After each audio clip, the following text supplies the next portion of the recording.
चलो mathematical tools में जो पुराने बच्चे थे वो पढ़े हैं, जो नए हो आप लोग का छूटा है, तो मैथमेटिकल टूल्स में वो पार्ट अभी बता दे रहा हूँ जिसका अभी तुरंत फिजिक्स में काम आएगा, एरर में काम आएगा। बाकी भी मैथमेटिकल टूल्स के जो पार्ट है जिनका छूटा है बाद में कर लेंगे। तो अभी मैं जो टॉपिक बात कर रहा हूँ मैथमेटिकल टूल्स में वो है कैलकुलस। बहुत इंपॉर्टेंट पार्ट है फिजिक्स के लिए कैलकुलस। कैलकुलस एक ब्रांच है, जैसे आपका अलजेब्रा एक ब्रांच है, पता है, ट्रिगोनोमेट्री एक ब्रांच है, कोऑर्डिनेट ज्योमेट्री एक ब्रांच है, उसी तरह से कैलकुलस एक ब्रांच है, बिल्कुल नया है, पहले नहीं सुना। इसमें कई चैप्टर आते हैं जो मैथ्स में डिटेल में देखते हैं। हमको इसमें से कुछ ही चैप्टर पर फोकस करना है। मेनली कैलकुलस में अगर बात करेंगे, एक चैप्टर आएगा डिफरेंशिएशन, एक आएगा डिफरेंशिएशन, एक डिफरेंशिएशन क्या है समझेंगे। एक इसी में बात होगी इसके एप्लीकेशन पे, that is maxima and minima. इसका एप्लीकेशन है एक मैक्सिमा एंड मिनिमा, इसको पढ़ेंगे। और एक पढ़ेंगे इंटीग्रेशन। कैलकुलस में ये तीन पार्ट पढ़ेंगे डिटेल में, मतलब जितना फिजिक्स में काम है उतना इंटीग्रेशन, ठीक है। तो डिफरेंशिएशन, मैक्सिमा एंड मिनिमा और इंटीग्रेशन। सबसे पहले मैं जो शुरू करूंगा वो पार्ट आपका होगा डिफरेंशिएशन, ठीक है। अच्छा, डिफरेंशिएशन पढ़ने से पहले कुछ जानना जरूरी है। वो क्या है मैं बात करूं तो वो है आपका एक चैप्टर है मैथ में पूरा का पूरा फंक्शन। मैथ में चैप्टर है पूरा का पूरा फंक्शन। ये पूरा चैप्टर हम नहीं पढ़ेंगे, हमको मेनली डिफरेंशिएशन पढ़ना है। डिफरेंशिएशन के साथ कुछ चीज़ों की थोड़ी बहुत जरूरत होती है फिजिक्स में, मैं उतना ही देखूंगा जितना फिजिक्स में जरूरत होती है। फंक्शन एक पूरा चैप्टर है मैथ्स में, बहुत इंपॉर्टेंट अच्छा चैप्टर है, करीब 1.5 महीने पढ़ते हैं, उतना हम नहीं देखेंगे। हम केवल इसको 10 से 15 मिनट में देख लेंगे जितना हमको फिजिक्स में समझना है, जितना काम, ठीक है। अब फंक्शन क्या होता है ट्रांसफर, एक एग्जांपल से समझा रहा हूँ। मान लो लिखा है y = x², ठीक है। मुझे बात बताओ, अगर इफ x = 1 रखेंगे, y की वैल्यू कितनी होगी बता सकते हो? x की जगह पे 1 रखो, y कितना होगा? 1 का स्क्वायर यानी 1 का स्क्वायर करेंगे यानी कितना बोलेंगे 1। अच्छा, इसी तरह से x मान लो 2 रखा, y क्या बोलेंगे 2 का स्क्वायर 4, 2 का स्क्वायर मतलब 4। इसी तरह से x कुछ कर सकता है 3 4 5, मान लो 4 रखा, y क्या होगा 4 का स्क्वायर 6। x जो इच्छा हुआ, मान लो x इच्छा हुआ 7 रखने का, y क्या होगा 7 का स्क्वायर मतलब 49। बेसिकली देखो हो क्या रहा है यहाँ पे कि x की अलग अलग वैल्यू रखने हैं तो y की अलग अलग वैल्यू मिल रही है। अलग अलग x के लिए, डिफरेंट x के लिए y की डिफरेंट वैल्यू मिल रही है, यानी x में चेंज कर रहे हैं तो y में चेंज आ रहा है। इसी को मैथ्स में क्या बोलते हैं, इसी को मैथ्स ऐसे लिखते हैं, समझना, y = मैथ्स में लिखते हैं fx, मैथ्स में लिखते हैं y = fx। इसको पढ़ते क्या है, इसको पढ़ते हैं y is a function of x। इसको पढ़ते हैं y is a function of x, यानी y क्या है x का फंक्शन। y किस पे डिपेंड कर रहा है, x पे डिपेंड कर रहा है, मतलब x को अगर चेंज करेंगे तो y में चेंज जाएगा। बात समझ में आ रही? मैथ्स में और भी कुछ बहुत कुछ होता है, डोमेन रेंज वगैरह, वो सबसे आपको कोई मतलब नहीं, हमको बस इतना समझ में आना चाहिए। अच्छा, एक और एग्जांपल देखते हैं जरा समझिए। मान लो p = लिख दिया कुछ sin थीटा की वैल्यू मतलब p के इक्वल लिख दिया। अब जरा समझो, यहाँ पे इफ थीटा की वैल्यू 0 नहीं रखेंगे, p = क्या होगा, p = क्या बोलेंगे बताओ, sin 0, और sin 0 की वैल्यू क्या होती है 0। समझ में आ रही बात? थीटा 0 रखा तो p की वैल्यू क्या आएगी 0। अच्छा, थीटा इसी तरह से 30 डिग्री रखा, p का क्या हो जाएगा sin 30, p = sin 30, sin 30 की वैल्यू क्या होती है 1/2। उसी तरह से मान लो थीटा = कुछ रखा 45 60 90 जो भी इच्छा हुआ, मान लो 60 रखा, p = क्या बोलेंगे sin 60, sin 60 की वैल्यू क्या होती है √3/2। यहाँ पे बेसिकली क्या हो रहा है देखोगे तो, अगर मैं थीटा में चेंज कर रहा हूँ p में चेंज आ रहा है, थीटा में चेंज कर रहा हूँ तो p की अलग अलग वैल्यू मिल रही है, तो हम मैथमेटिकली क्या बोलेंगे, मैथमेटिकली बोलेंगे P equal to F theta, मतलब P is a function of theta, P is a function of theta, मतलब P थीटा पे डिपेंड कर रहा है, थीटा को चेंज करेंगे तो P में चेंज आएगा। फंक्शन का मतलब समझिए, फंक्शन का मतलब ये इस पे कैसे डिपेंड कर रहा है। जैसे कि एक एग्जांपल देखिए, आप कुछ चीजें बेसिक पढ़ते आए हो, जैसे हम टेम्परेचर बढ़ाते हैं तो कोई चीज क्या करती है, एक्सपेंड होती है, वॉल्यूम बढ़ता है, टेम्परेचर कम करेंगे चीजें क्या होती है, कांटेक्ट होती है, वॉल्यूम क्या होता है, घटता है। तो हम बोल सकते हैं वहां पे वॉल्यूम, मान वॉल्यूम को 20 लेना, volume is a function of temperature को 30 लेना, volume is a function of temperature, इसलिए फ्लिंज को यूज कर रहे हैं कि volume is a function of temperature, बढ़ाएंगे तो वॉल्यूम बढ़ेगा या घटाएंगे तो वॉल्यूम घटेगा, तो वॉल्यूम टेम्परेचर पे डिपेंड कर रहा है, ये पता चला। ठीक है, क्लियर बात है। जैसे प्रेशर, प्रेशर बढ़ाएंगे अगर कंप्रेस करेंगे तो वॉल्यूम क्या होता है, घटता है, प्रेशर अगर क्या करेंगे, कम करेंगे, वॉल्यूम क्या होगा, बढ़ेगा, तो बोलेंगे प्रेशर इज अ फंक्शन या volume is a function of pressure, volume is a function of pressure. बात समझ आ रही, इसलिए पढ़ रहे हैं, बाकी कैसे कहां यूज होगा देखेंगे। अगर इसमें से कुछ नोट डाउन करना है तो जल्दी से करो, फिर मैं आगे लिमिट वगैरह दिखाऊंगा क्या है। देखो फंक्शन समझ गया ना, अब एक छोटा सा टॉपिक है डिफरेंशिएशन में आने से पहले लिमिट, हम पूरा लिमिट में ही बात करेंगे, इसमें कुछ समझने का जो है वो समझेंगे, देखेंगे कैसे यूज होगा, जरा समझना है बात, ये भी अपने आप में टॉपिक में बड़ा टॉपिक है,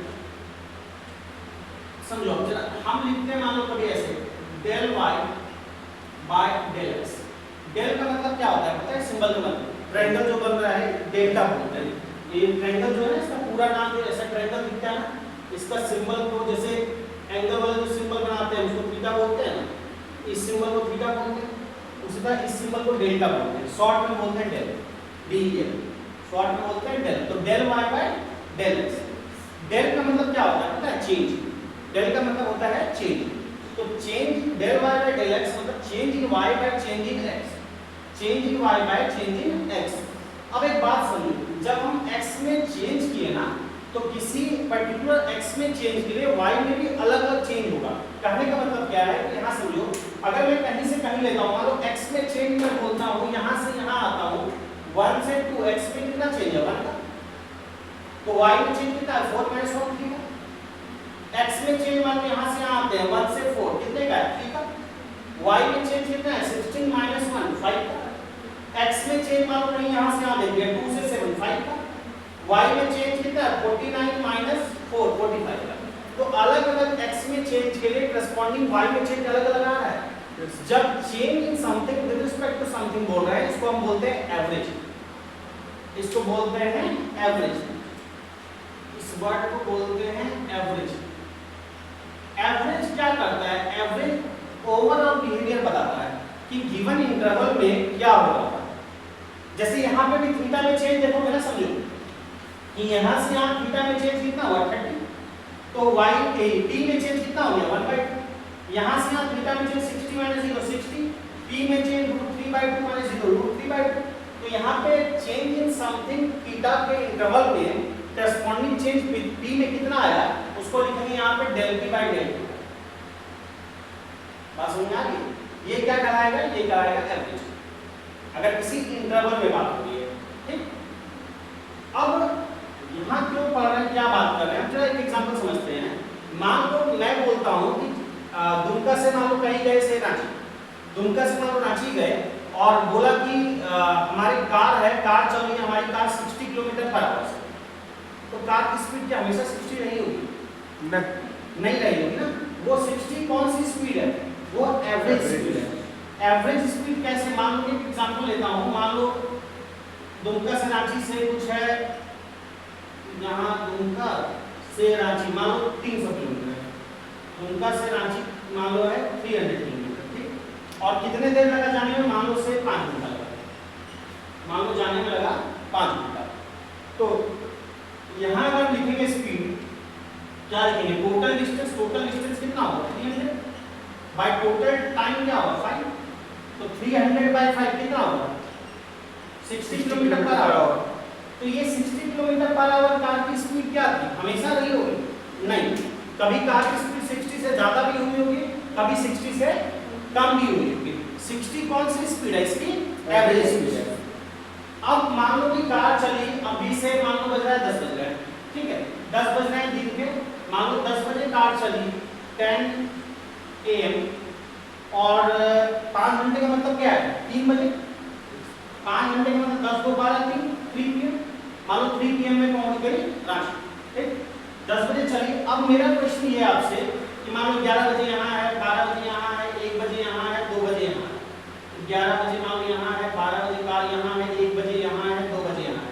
अब मेरा क्वेश्चन आपसे है कि बताओ नहीं कार की स्पीड 1 बजे कितनी थी, या कार की स्पीड 12 बजे कितनी थी, या कार की स्पीड 11 बजे कितनी थी। तो वो एक फिक्स वैल्यू होगी ना, एक पर्टिकुलर टाइम में अगर बोलूंगा नहीं एग्जैक्ट 11 बजे ही बताओ या एग्जैक्ट 12 बजे ही बताओ तो एक फिक्स वैल्यू होगी, या एग्जैक्ट 1 बजे बताओ या एग्जैक्ट 1:30 में बताओ तो वो एक फिक्स वैल्यू होगी। लेकिन जब मैं इंटरवल में बोलूंगा तो फिक्स वैल्यू होगी नहीं होगी। तो दो टर्म आप लोगों ने सुना होगा, पुरानी क्लास में सुना होगा, एक एवरेज वर्ड और एक ये वर्ड सुना है, आगे भी फिजिक्स में यूज करेंगे। एक इंस्टेंटेनियस, ये केवल सुने हो क्या होता है देखेंगे, इंस्टेंटेनियस सुने हो, अच्छा। एक होता है एवरेज, एक होता है इंस्टेंटेनियस। एवरेज का मतलब होता है किसी इंटरवल में, इंस्टेंटेनियस का मतलब होता है किसी पर्टिकुलर इंस्टेंट, किसी एक जगह। जैसे मेरा क्वेश्चन है, जब आप तो समझना, मैंने बोला कार 10 बजे से लेकर सुबह से शाम के 3 बजे तक चली है और उसकी स्पीड 60 मतलब 60 का एवरेज स्पीड। अब मैं आपसे बोल रहा हूँ, ध्यान से सुनना, इसे कार मान लो कि 12 बजे, कार 12 बजे मान लो धनबाद पहुंची, कार 12 बजे धनबाद पहुंची, धनबाद की जगह बता दिया, मान लो कार 12 बजे धनबाद बस स्टैंड को क्रॉस करें, मान लो कार 12 बजे धनबाद बस स्टैंड को क्रॉस कर रही थी और उस समय कार की स्पीड थी 50, उस समय कार की स्पीड थी 50 किलोमीटर पर आवर, ठीक है। 12 बजे कार धनबाद बस स्टैंड को क्रॉस कर रही थी और उस समय स्पीड थी 50 किलोमीटर पर आवर। अब मेरा क्वेश्चन है, जरा आप लोग जवाब दोगे, मैं पूछ रहा हूँ 12 बजे कार की क्या स्पीड, क्या बोलोगे? सिंपल सा 50। अभी बोला ना कि मान लो 12 बज रहे हैं, कार की एवरेज स्पीड क्या है 60 किलोमीटर पर आवर, कभी कम कभी ज्यादा। मैंने बता दिया, बोला कि 12 बजे कार धनबाद बस स्टैंड को क्रॉस कर रही थी और उस समय कार की स्पीड थी 50 किलोमीटर पर आवर, 50। अब मैं पूछ रहा हूँ 12 बजे कार की क्या स्पीड थी, क्या बोलोगे? 50 किलोमीटर, 50 एक फिक्स वैल्यू। अच्छा, मैं बोलूं कि कार जब धनबाद बस स्टैंड को क्रॉस कर रही थी तब स्पीड क्या थी, क्या बोलोगे? कार जब धनबाद बस स्टैंड को क्रॉस कर रही थी तब स्पीड क्या थी 50, अभी बताया ना। तो अगर मैं धनबाद बस स्टैंड का नाम लेता हूँ, एक पर्टिकुलर प्लेस का नाम अगर नाम ले रहा हूँ तो वो क्या है इंस्टेंटेनियस।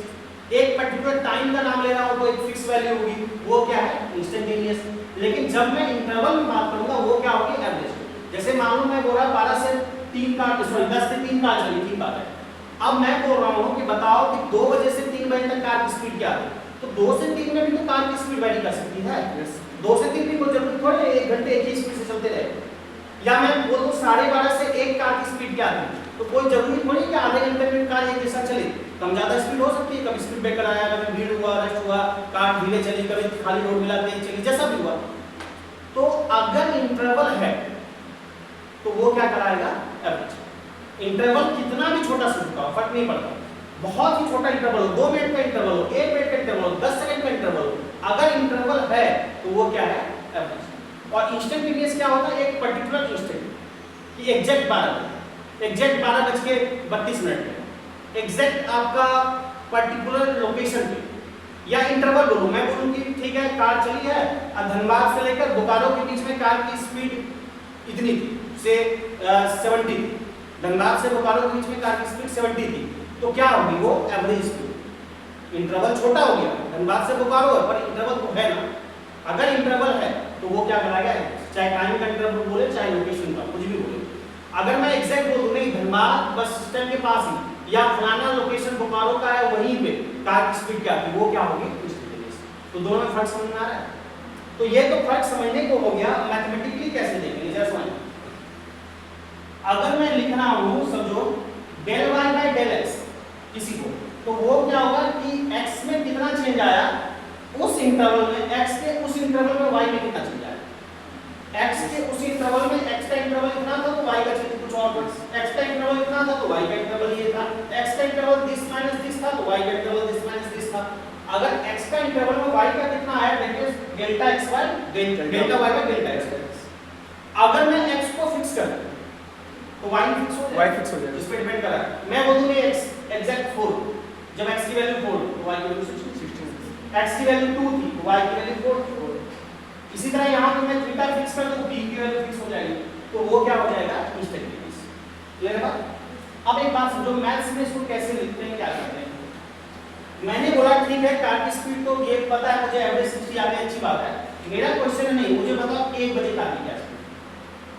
मैंने पूछा नहीं 1 बजे कार की स्पीड क्या होगी, कैसे बताएंगे, ध्यान से सुनना कि मान लो 10 से 3 बोल रहा हूं, इतना बड़ा इंटरवल है। Yes sir.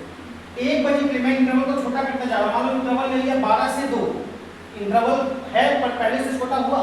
यस, इतना छोटा हो गया, 1 बजे बताना है। मान लो और छोटा इंटरवल कर दिया 12:30 से 12:30 to 1:30, ये इंटरवल और छोटा हो गया।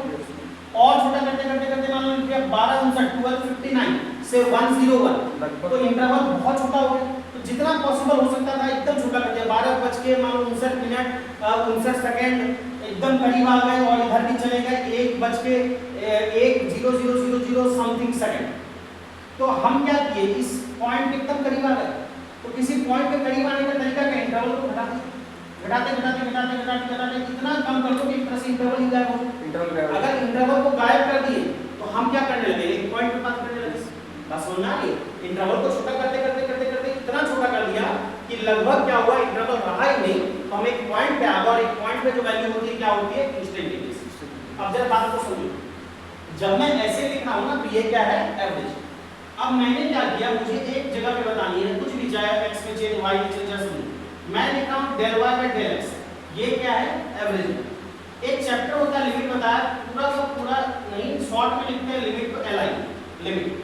हमने लिखा लिमिट, समझो del x टेंड्स टू 0, ऐसे del x एरो बना के 0 लिखते हैं, इस एरो को पढ़ते हैं टेंड्स टू मतलब अप्रोच कर रहा है 0 को।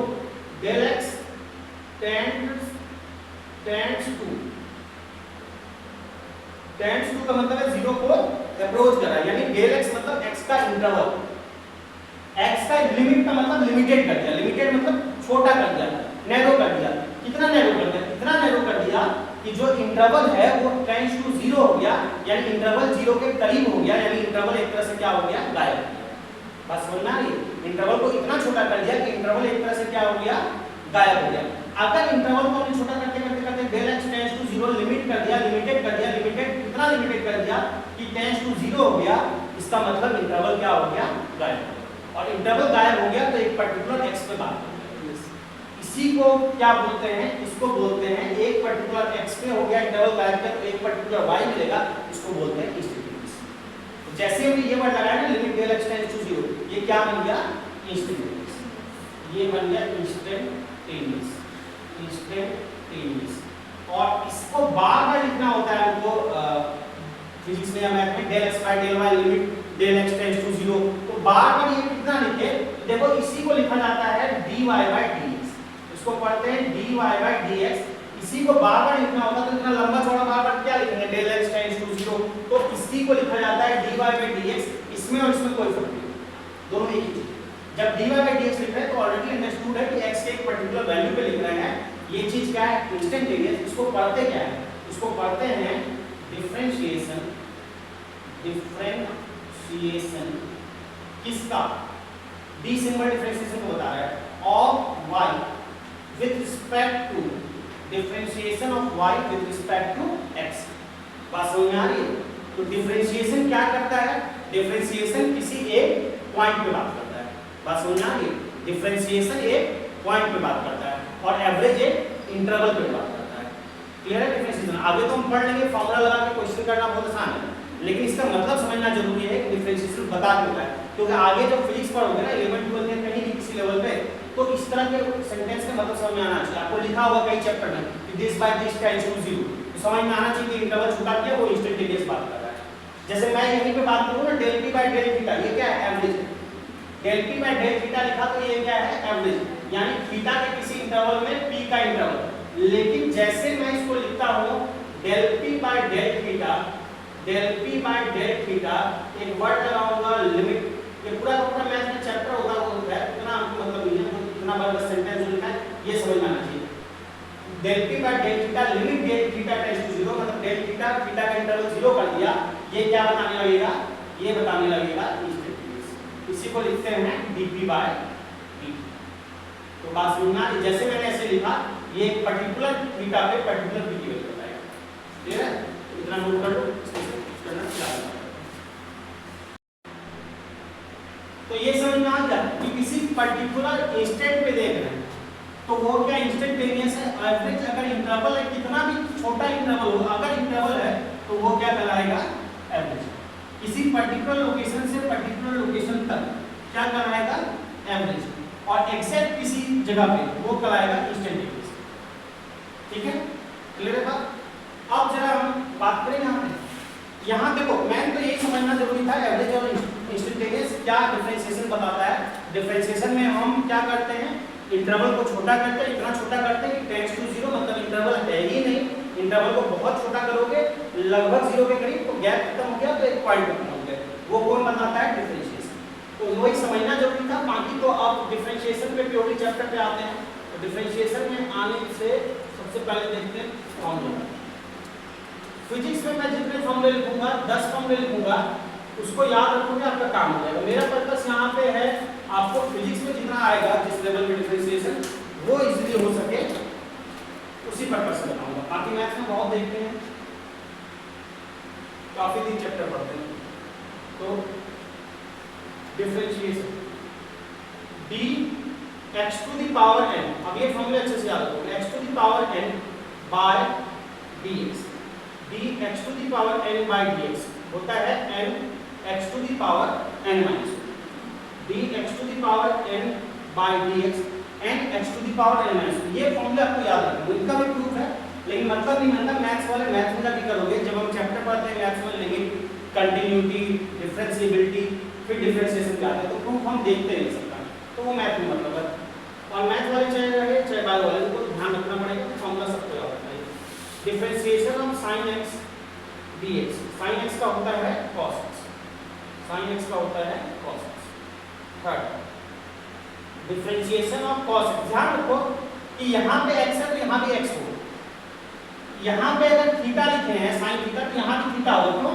क्योंकि x में चेंज करने से ही sin x में चेंज आएगा ना। अगर यहाँ पे मान लो थीटा लिख दिया, तो x में चेंज करने से थीटा में क्या चेंज आएगा, कुछ नहीं आएगा। तो अगर मैं यहाँ लिखता हूँ मान लो कि cos थीटा, तो x में चेंज करने से कोई फर्क नहीं पड़ेगा, तो मुझे यहाँ पे थीटा लिखना होगा। ठीक है ना? तो अगर मान लो लिखा ये, तो cos थीटा का होता है माइनस sin थीटा। आप x भी लिख सकते हो, अगर लिखोगे cos x तो यहाँ लिखना होगा dx, तो लिखेंगे माइनस sin x। ठीक, इसी तरह से differentiation of tan x dx, ये सब फॉर्मूला बहुत अच्छे से याद रखना है, सोते जागते नींद में हमेशा याद रखना चाहिए। कि घर वाले बोले कि हाँ थोड़ा सा तो खिसक गया बच्चा, पता नहीं क्या बोल रहा है, नींद में उठाए घर वाले, हाँ उठाए कि हाँ वो हाँ tan x का sec स्क्वायर x, ऐसे याद होनी चाहिए। घर वाले एक बार तो सोच जाते हैं, कुछ तो मामला गड़बड़ है, कुछ खिसक गया बच्चा, गर्मी ज़्यादा है इसलिए लगता है कुछ केमिकल ऊँचा हुआ है। 6 और देखें तो sec x dx, sec x का क्या होता है, इसका होता है sec x tan x।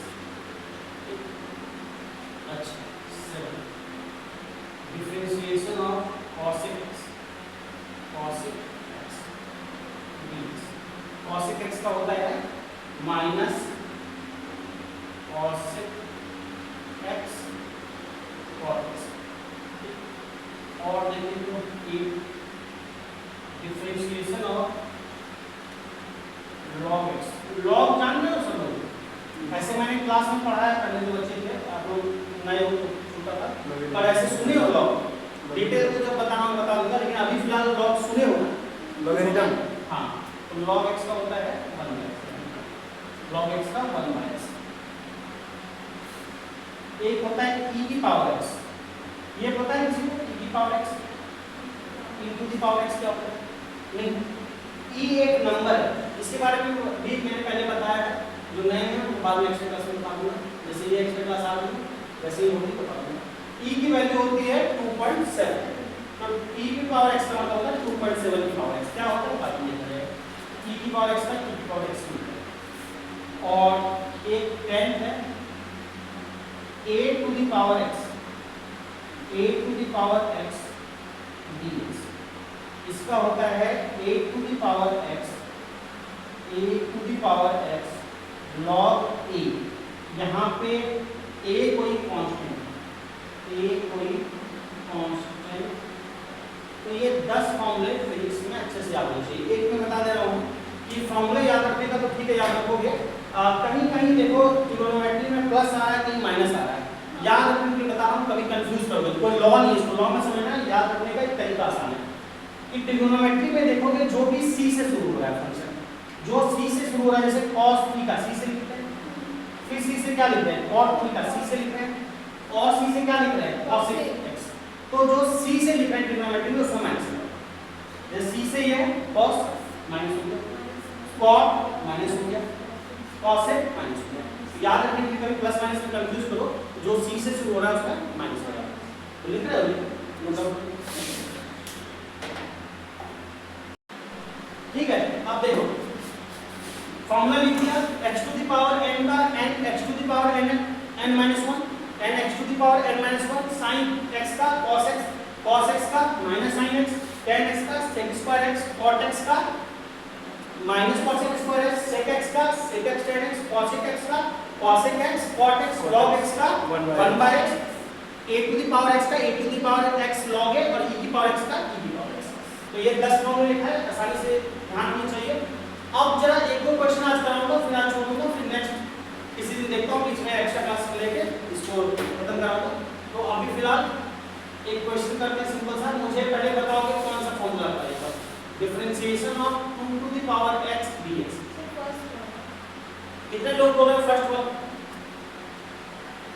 अच्छा, सारे लोग फर्स्ट वाला बोल रहे हैं जल्दी।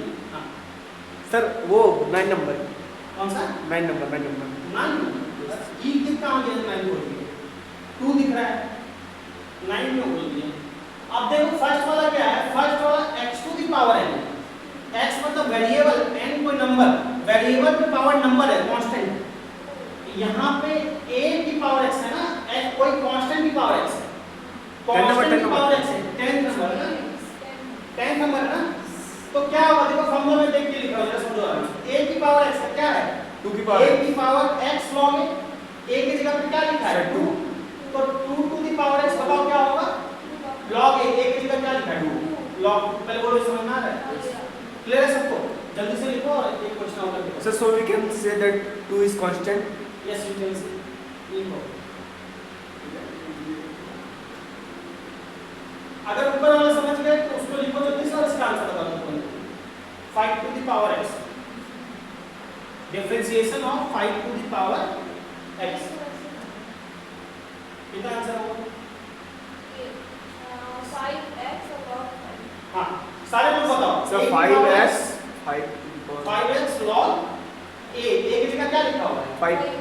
5। इसमें किसी को तकलीफ नहीं? क्लियर? चलो अगला क्वेश्चन देखते हैं। 5x to the power 5 to the power x log, चलो एक आध क्वेश्चन और करते हैं, फिर नेक्स्ट करेंगे। किस फॉर्मूले पे है? फर्स्ट x की पावर n, फॉर्मूला देख के कर सकोगे क्या? करो बताओ क्या? ठीक है, देख लीजिए आराम से।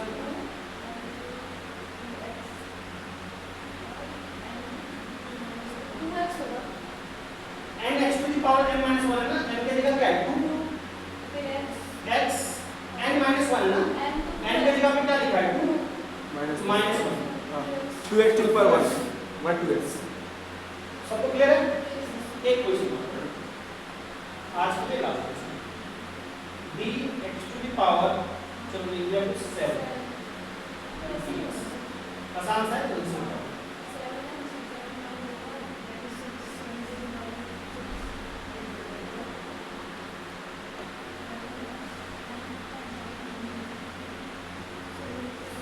7x to the power 7 minus 1। मतलब कितना होगा 7x to the power 6. 7x to the power 7 minus 1 6. यानी 7x to the power 6 इतना क्लियर है। तो आपको आज कम ही दे रहा हूँ, होमवर्क ये दे रहा हूँ कि ये 10 फॉर्मूले बहुत अच्छे से याद होने चाहिए, कल मैं पूछूंगा। और फिर एक एक्स्ट्रा क्लास की जरूरत पड़ेगी मुझे डिफरेंशिएशन के लिए, वो कब होगा मैं बता दूंगा कभी, ठीक है। और 1% होमवर्क दे रहा हूँ, इसमें मैं हिंट नहीं दूंगा ज़्यादा, ट्राई करना, नहीं होगा कोई बात नहीं, सोचना कोशिश करना, x की पावर लिखने की कोशिश करना, क्वेश्चन हो जाएगा। हाँ, ये आपका होमवर्क है। चलिए ठीक है, फिर अगली बार करते हैं आगे।